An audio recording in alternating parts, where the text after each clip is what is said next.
अपने भूली बजरी यादों के सेगमेंट में, और हमारे गेस्ट यहाँ पर मौजूद हैं और हमारे हर जुमेरात को हमारे साथ होते हैं। मैं उनसे मिलवाती हूँ। खूबसूरत म्यूजिशियन भी हैं, मैं ये कहूँगी कि खूबसूरत सॉन्ग को बड़े अच्छी तरीके से प्रेजेंट करते हैं और सिंगिंग की उनको बहुत ज़्यादा नॉलेज, और डिफरेंट चैनल्स में उन्होंने प्रोग्राम्स भी किए हैं एज आ सिंगिंग में। तो यहाँ पर परवेज़ बशीर साहब मौजूद हैं। अस्सलाम वालेकुम, कैसे हैं आप? अल्हम्दुलिल्लाह। म्यूजिक एनालिस्ट हैं हमारे साथ, मैं ये कह सकती हूँ। बहुत शुक्रिया, बहुत शुक्रिया। अच्छा जी, आज हम लोग ट्रिब्यूट पेश कर रहे हैं नैरा नूर साहिबा को, बुलबुले पाकिस्तान, प्राइड ऑफ परफॉर्मेंस। और माशाल्लाह बड़ा कंट्रीब्यूट है फिल्म इंडस्ट्री में उनका। उन्होंने बड़े लातादाद सॉन्ग्स गाए, ख़ासकर गज़ल के लिए एक मुनफरद उनका अंदाज था और सबसे मुख्तलिफ उनका एक तलफ़ुज़ बहुत अच्छा था।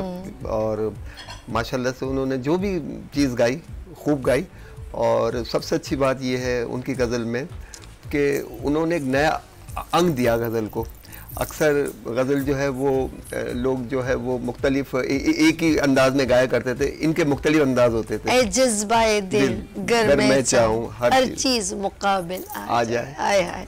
तो इन्हीं से इनको पेज़राई मिली, इसी गज़ल से। और उसके बाद थोड़ा थोड़ा गाया उन्होंने, बीच में गैप आता रहा उनकी मतलब इस फील्ड में, लेकिन जब भी गाया खूब गाया। क्या बात है, जब भी गाया। हमारे साथ और भी गेस्ट मौजूद हैं,